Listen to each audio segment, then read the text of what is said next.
All right, morning, guys. Thank you all for being here. Obviously, start with reflecting on this past weekend, this Saturday. Obviously, a great and historic win for our program and its history. I'm proud of the guys, the way they fought. It was a team win. I'm very, very pleased with the effort that was shown on film. Obviously, a lot of things that continue to be corrected. I want to thank our fans once again that showed up. I mean, it was absolutely phenomenal to see our fans there in the stands, and they took over.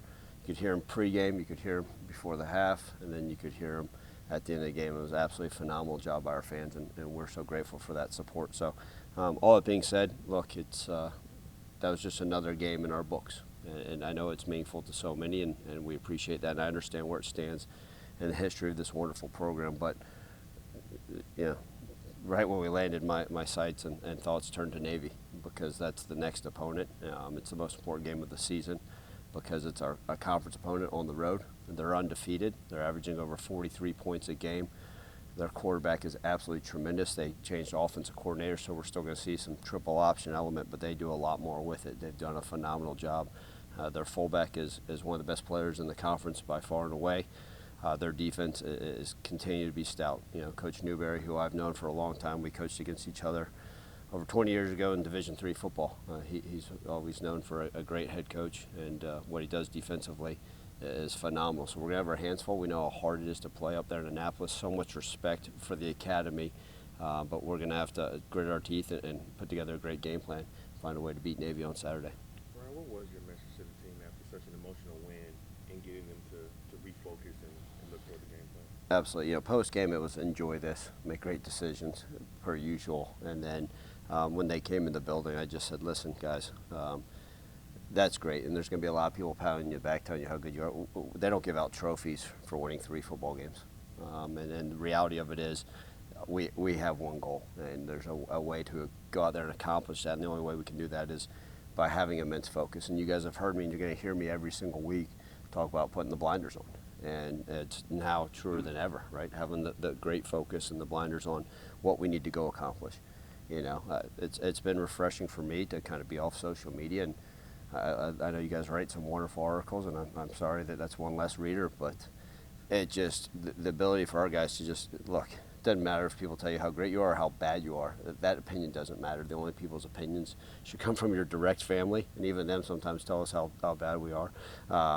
Or are the people within the room, and have a coach me coach mentality, find ways to get better. What I've loved about this team, Frank, is we can all get better. We know that, and it starts with me. I've got to improve, and every single person, offense, defense, and special teams, to an individual, to a group, says, there's a lot to be improved upon. And so let's take a one day at a time approach. Let's focus on getting better today. Have a great week of preparation and planning. Obviously today's their off day, but take care of our bodies. We're facing a tough Navy team coming off a bye, so it's going to take everything we have. Let's ignore it and let's just continue to focus on getting better. And our guys, I think, will continue to do a great job with that. Ryan, how would you sum up the approach with Elijah? Is that something you're still evaluating, or was that just like a 1 week thing? It's like with a lot of things, it's still evaluating. I'm not trying to pull any punches. It's just to see how he is. Obviously, we haven't practiced. I'll have a better understanding as the week goes on, his availability for the game. Ryan, how would you sum up the approach from you and the coaching staff in particular in terms of some of your 4th down calls, Jordan sending 6-man blitzes on the last 2 drives, just coach with no fear, kind of leave it all out there in that game in particular? Yeah, I mean, I think a lot of those decisions, whether it's, I've got great faith in Coach Hankins to call a game and call it aggressively if needed. And there's also times where we're in cover 2 and had, middle seam runners that we've got to continue to do a great job with. But and then those 4th down decisions, right? It's so easy to always sit there and question games. Like even on the bus before I had in the airport, I was like, should we have gone for a touchdown before halftime? And I even asked my staff, I said, just out of curiosity, what would you guys have done? Of course, the easy answer is, kick the field goal. Great decision, coach. No, I don't. But I think, you do rely some on analytics. Now, analytics is going to tell you to go for it every 4th and 1, even if you're on your own 1-yard line backed up. But also, situations, understanding where we are in the game, how the ebbs and flows of a game go. I've talked about in the past, right? You get a gut feeling on things. We weren't going there to go to overtime or tie we're going there to win the football game. And our guys had great confidence, and that confidence came from a great week of preparation, and that we were going to go there and win the football game. And look, we'll always question play calls, should have, would have, could have. I always say I'm the one that's got to be in that press conference post game and answer those questions. But I've got great conviction in what we try to do, and more than anything, the players believe in whatever we decide is going to be the best thing for our program. And conversely, I believe in what they're going to go out there and execute whatever it's asked. If we asked them to go punt it on 4th and 2, and analytics told me we should have gone for it. So we stick by those things, and we take a lot of pride in trying to be great at it. But it's not easy. But we're going to be, as you guys well know, we're not going to sit back and just take things. We're going to try to be an aggressive football program if it puts us in the best situation, especially on Saturdays. Was there as much confidence in your defense as it was your offense on those 4th down calls? I think that's got to be part of it, Jarvis. I told our defensive staff yesterday and our players, I said, you can sense that this defensive unit has a unique sense of pride, right? And I'm not saying that they haven't in the past, and that's no discredit. We've had some wonderful defensive teams and defensive coaches and players, but there's this sense of pride, like, man, coach, let's go out there and play defense. We're going to show, and it's fun because that's the mindset you want. Like I said, I don't care. I don't think they'll allow you to win football games 1-0, but if we're allowed to, great. Sign us up. I really don't care how the end result is, as long as it ends in a win. And but yeah, we had great faith in our defense, and I think watching what that game, and I think you said it right, the second play of the game, right, and Darius Coffey comes through, pops the ball loose, right. Chandler Martin standing, if Chandler could bend his knees a little bit, it would have been a scoop and score, and maybe we would have had 6 points instead of having to kick a field goal. But I think that's the what you want is that defense with a little bit of edge, and I've got great faith in them, obviously. And game planning, all those things. You try to say, okay, hey, this is how the game may play out. This is how we're going to. But man, you guys know 4 quarters of football, trying to figure out the best bet. But yeah, a lot of confidence in our defense as well leads to some of those decisions. Along those lines, since Jordan's been the DC, you're 4-0. You have 2 wins over Power Fours, and that defense has played a role in each of them. How did how did you do this? Well, look, it always starts with the players, and Jordan will be the first to tell you we've got phenomenal young men that have bought into what we're doing, and just kind of say, hey, this is the way we're going to do things, and cool. And you know what, Jordan will be the first to tell you there's a lot of things we got to clean up, a lot of details left out there, a lot of things that we can get better at, and that's what you want. That's what you want in a guy that's leading, whether it's an offense coordinator, defense coordinator, special teams, head coach, or grad assistant, right? You want people that say there's things that we can improve upon, and that mindset by him is allowing that defense to continue to get better and improve and grow. If we can continue to go 1-0 every week and just say, okay, it's a new opponent, there's going to be new challenges, right? Iowa State presented different challenges than we saw North Alabama's offense and all the different things they're doing than Florida State, right, with an immense amount of talent. And now the Naval Academy with their option and their new coordinator, a lot of different challenges as well. So the defense has to be on it, and I've got great faith that they will continue to do a great job with it. With Navy's offense last year, tackling was a problem in the game. Obviously, sort of different offense, but what do you do in practice this week to prepare for that and make sure that doesn't happen? Yeah, so you do have to change up a little bit what you're doing. So a lot of times, Jonah, we try to do some like good on good, and we'll do some skelly, and we'll do some, inside run versus each other. Well, we're not going to line up as an offense. I'm not trying to give away our game plan, but we're probably not going to line up and run a bunch of triple option this week. We're going to change up our offense, sure, absolutely, but we're not probably going to the triple option. So we can't give each other that serviceable look. So the scout teams have to do a phenomenal job, especially the scout team offense, and they've got to replicate that triple option, to be great with it. All the different things, the motions, the shifts, the under center, the pitch, all those things are got to be huge, and we got to be on point. And so, yeah, we're going to tackle in practice, but we also work a lot of tackling drills as well. I mean, that's something we continue to harp on.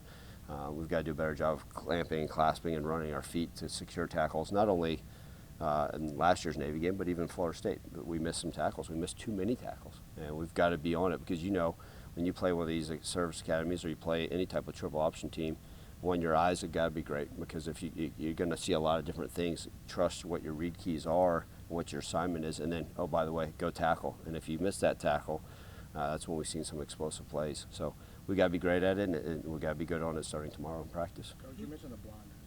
I know you live in this world, so it's like, can you feel the buzz from Memphis football right now? Because this weekend, everywhere you went, that was the conversation every game. I'm like, don't you see that game? Did you get it? Can you feel it kind of energy everywhere you go. Devin, that's great, and I love to hear it. And so what I've done, and maybe I'm aloof for doing this, but like I'm literally living in a strange bubble, and it's been good for me. I mean, you talk to a lot of head coaches, and even over the years, right? No one ever is going to feel sorry for a head coach. Don't ever, right? No one ever will. But like people talk about the pressures, the stress, all the different things are asked that come across my desk on a day to day that have nothing to do with what occurs in between these white lines. And so, what it's allowed me to do is just have some mental clarity on really doing my job to the best of my ability. That doesn't mean I'm ignoring family. I'm ignoring other things that occur in this world. But what I've had staff members say, okay, here's some of the other stuff that's going on.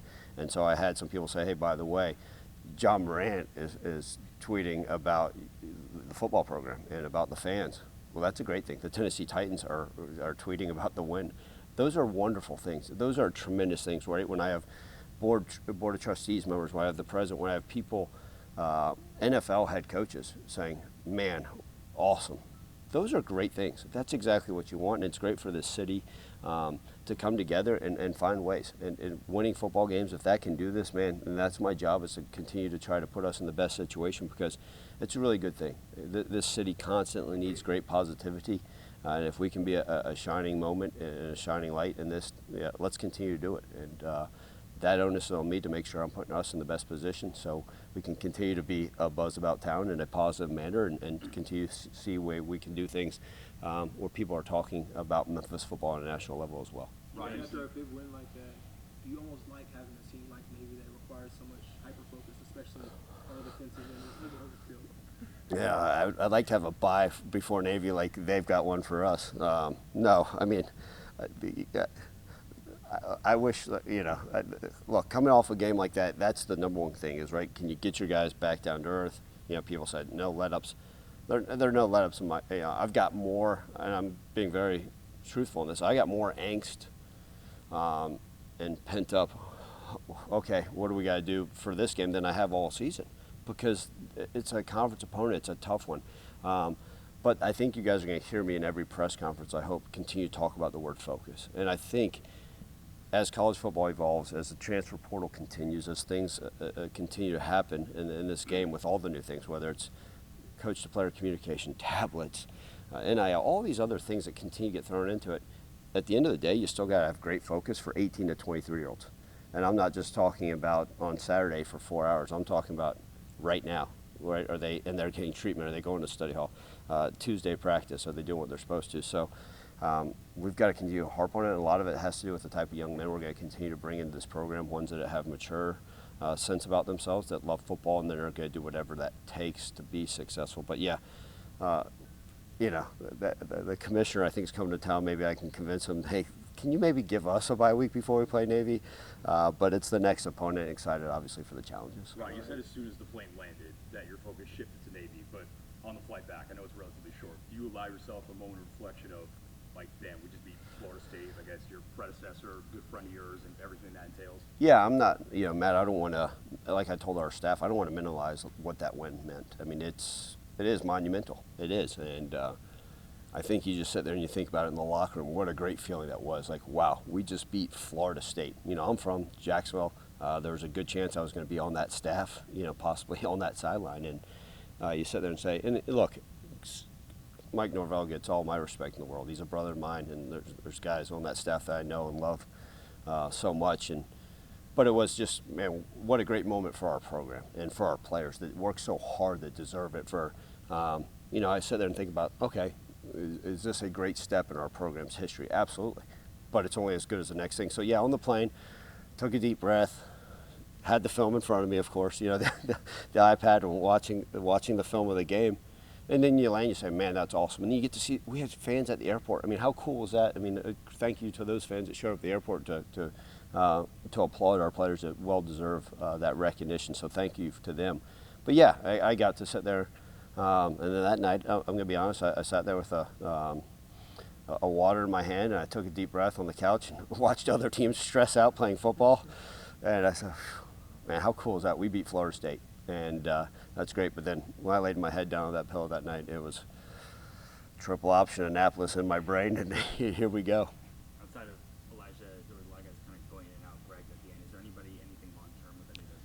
to be determined. You know, a lot of these days are, Jonah, as you know, you get guys into the doctors Sundays. It's hard to see, but hopefully there's nothing long term.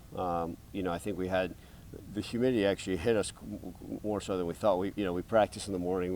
We practice in the afternoons in August, but even though we had a lot of dry heat around here this summer, that humidity kicked in. I think we had some cramping more so than I've seen from our team. So we'll see. Hopefully we're healthy, but I'll have a better understanding of that as we move through the week. Are you going back to watch that 2002 Hampton Sydney Washington League film? There you go. I appreciate that. So what he's referring to is Coach Newberry was at Washington Lee in 2002. All right, the Generals, where my brother and my dad went to school, and I was at Hampton Sydney College. I think I was the defensive line coach at the time. So I would have to go get the other copy of the film on the VHS, which is somewhere around here for our listeners. Those are called video cassette tapes. It's off to, but yeah, I haven't gone back that far, but don't put it past me. Now you got me thinking, okay, well, what's he gonna, yeah. Now you put that in my brain, so I'm probably screwed for the next 4 hours trying to find some old stuff. No, but look, again, I've got so much, Coach Newberry's done a great job, and as you guys know, I love and respect our military and the academies. I mean, everything those men and women do on a day-to-day basis, just so much appreciation for them. But come Saturday, it's a football game, and we'll get after their butt for 4 hours during that time period and then wish them absolutely nothing but the best. But yeah, people always say, who are some of your friends in this profession? And Brian's one of those guys that, got a mutual admiration for. Obviously, I've never worked together, but just kind of known each other over these years. So he does a phenomenal job. game in Asked them 02. the war chant over Seekers during practice this past week. Is there anything about Annapolis and that Navy atmosphere that you feel like you have to prepare your guys? Yeah, it's one of those unique and atmospheres. Very few times you go somewhere and say, man, what a cool environment, right? Like, yeah, Doak Campbell's a cool environment, but like to get there and say, you get there and you get to see all the wars and the battles on the walls. Like, to me, I take it back as someone who loves history and appreciates our military. Like, what a great deal. And then to see the service men and women in the stands, and they'll be dressed in looking very sharp in their white uniforms, and just so much respect, and standing along the team post game, hopefully after a win for the Memphis Tigers, as they do their fight song and their song, and be alongside them. So those are the things I think about. We're gonna have to prepare. Look, they're an undefeated Navy team, and they're gonna have it's gonna be probably a sellout crowd. My guess is there'll probably be like a 60% chance of rain, because there always is every time we play Navy. But we gotta be ready. But it's no different. We'll play some crowd noise during the week per usual, just to make sure that we're dialed in and focused when we get between those white lines. Coach Ryan wasn't on the roster week one, whatever, and then he comes out, plays the games, and played on Saturday. Talk to me about the resiliency of him and just how he worked to this point. Yeah, I think it's for like a lot of guys. The roster changes in college football. It's going to be more dynamic. We're going to get to the point, I think, in 2 or 3 years, and obviously you guys are going to quote me on this, where I do think there's going to be mid-season transactions, because there's people in the portal now. If they limit the roster number, and then all of a sudden people are getting hurt, like, okay, now we can go put these 2 guys on IR and go bring in these 2 off the portal. I mean, I think that's where we're at, especially if we're going to reduce the number from 127 or 120 to 105. I mean, you're going to have to. How do you? What was if you lose a long snapper in the middle of the season, but you don't have, you got to go find someone. So Todd's one of those guys that's battled his way back and obviously earned playing time. And to go up there and make that pick is huge on a national stage. So pleased for him and his growth. He's got to continue to grow in all aspects, like we all do. But that's what we want for all of our guys, right? The resiliency to find ways to continue to battle and find ways to improve themselves and be the best version of themselves every single day. Ryan, how much pride you take in you guys and how smart you played so far? Like Lewis Rigg, made the point in the broadcast. The last play, a lot of players, DBs there, they go up, they try and pad their stats and get the pick, and that can create